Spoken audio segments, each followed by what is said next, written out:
écoutez Europe 1, il est 8h18. L'interview politique d'Europe 1. Jean-Pierre Elkabbach, vous recevez ce matin un homme dont la parole publique est très rare. C'est Saad Hariri, l'ancien Premier ministre du Liban. Messieurs, c'est à vous. Le tribunal international de La Haye a commencé le long procès des 5 assassins de Rafik Hariri, votre père.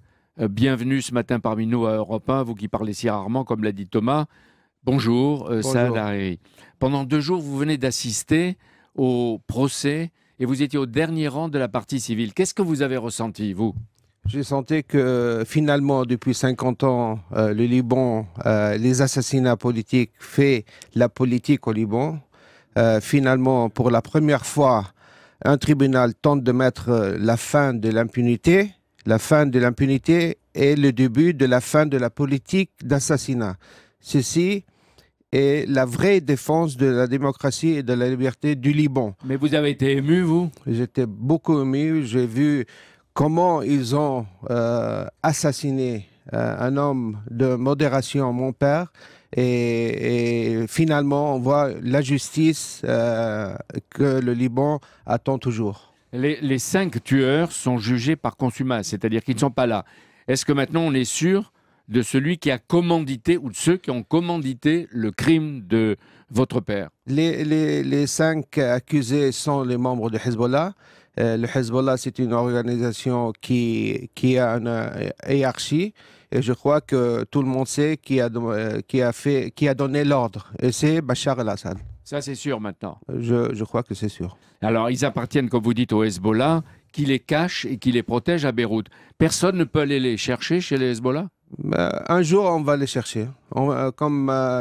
Personne n'est trop fort. Milosevic, un jour, on l'a attrapé, on l'a mis dans les prisons. Et je crois que les assassinats de Rafik Hariri seront dans une prison. C'est-à-dire qu'un jour, vous pensez-vous que les 5 accusés vont payer ? Ils vont payer. Il a fallu 9 ans pour ce procès, Saad Hariri, consacré à l'attentat contre votre père. L'attentat avait fait 22 morts et 252 blessés. Pourquoi c'est important que la justice internationale fasse ce long procès ? Parce que pendant 50 ans, comme j'ai dit, il y a eu d'impunité au Liban. Et c'est la première fois que la communauté internationale fait un procès de justice, finalement, dans le Liban, dans le monde arabe, et arrête les assassinats politiques au Liban. La France, est-ce qu'elle a joué un rôle, elle, pour ce Écoutez, procès ? la France a joué un très grand rôle. Le président Chirac, le président Sarkozy, le président Hollande, ils ont toujours été un homme sur le tribunal, sur la justice pour le Liban. Est-ce que vous allez oublier ou pardonner, vous ? La justice n'oublie pas, ne pardonne pas. Moi, je veux la justice. Je ne vais pas pardonner, je ne vais pas oublier. C'est une justice non seulement pour mon père, mais aussi pour 11 aussi qui ont été assassinés politiquement. Ouais, vous êtes aujourd'hui le chef de l'opposition. Vous êtes prêt à dialoguer avec votre parti et à déléguer pour votre parti un gouvernement de transition. Pas vous. Mais vous pouvez imaginer de siéger à côté des assassins de votre père ? Vous savez, le Liban, pour moi, c'est l'intérêt du Liban, c'est plus important de moi. Le procès du tribunal continue. Le gouvernement du Liban est un gouvernement qui est important pour ces 2-3 mois ou 4 mois parce qu'on a des élections présidentielles. Et c'est pour ça, nous, on trouve qu'il faut mettre le Liban avant nous-mêmes. C'est-à-dire le président dans la constitution libanaise ne peut être qu'un chrétien, donc vous ne serez pas candidat. Et vous dites il ne faut pas la violence et la vengeance, mais d'abord le Liban.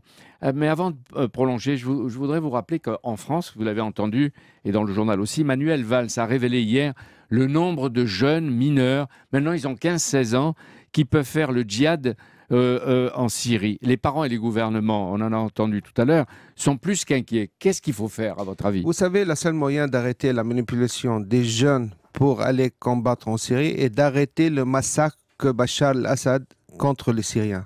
C'est Bachar el-Assad qui a sorti Al-Qaïda de ses prisons. Et ça, c'est une information que les gens doivent savoir. Les chefs de Al-Qaïda étaient dans les prisons de Bachar el-Assad. Bachar el-Assad il a lâché ses tueurs. Il a lâché ses tueurs. Et aujourd'hui, à mon avis, ces jeunes sont victimes d'extrémisme, comme les victimes des 150 000 qui ont été tués par Bachar el-Assad. Est-ce que vous dites ça, Hariri, c'est comme des sectes? Oui, c'est bien sûr, c'est des sectes. Et vous savez, on manipule les gens, les jeunes, comme on les manipule pour faire la drogue, pour faire des crimes. Et maintenant, il y a des sectes comme Al-Qaïda qui manipulent les gens pour aller se combattre en Syrie. À Riyad, en décembre, après l'assassinat de votre ami et proche, Mohamed Chatta, à Beyrouth, vous avez rencontré le président de la République française, François Hollande. Mais Chatta, est-ce qu'il a été victime lui aussi de Bachar el-Assad? Bien sûr. C'est un de mes très très proches conseillers. Il a été tué en plein jour à Beyrouth.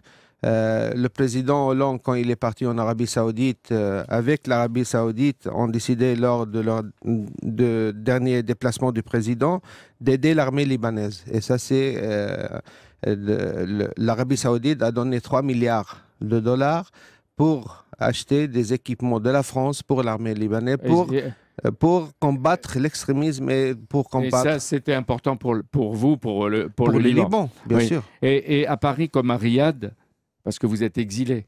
Oui. Depuis combien de temps? Depuis, dans 3 mois, 3 ans. 3 ans. 3 ans sans voir votre pays. Je pense qu'il vous manque votre pays. Beaucoup. Beaucoup. Mais vous avez une protection rapprochée, parce qu'il y a des menaces? Oui, parce qu'il y a des menaces, parce que ce qui tue Rafik Hariri peut tuer Saad Hariri. Ouais. Mercredi, il y a la conférence de Genève sur la Syrie qui va commencer. Elle est voulue par la France, la Russie et les États-Unis.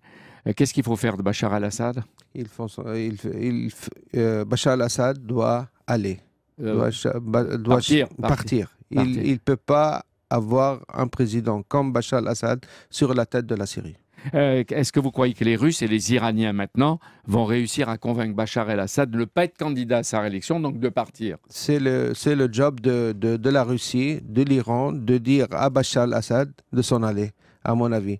Parce que les Syriens ne veulent pas de Bachar el-Assad. Et Bachar el-Assad, c'est lui le vrai Al-Qaïda que tout le monde doit combattre aujourd'hui. Vous, Rafik Hariri, votre père, construisez un Liban moderne et modéré. Que dit ce matin ici à Europe son fils Saad Hariri aux Libanais et au peuple arabe?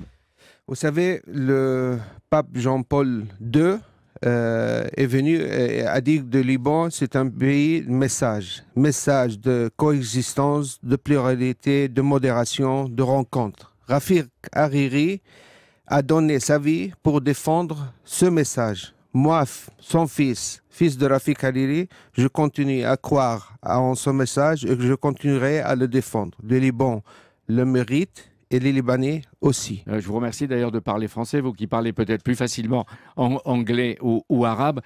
Vous rentrerez dans votre pays, je ne dis pas un jour, en septembre il y a des élections. Est-ce que vous pourriez y retourner pour avoir une majorité et peut-être pour devenir Premier ministre? Bien sûr.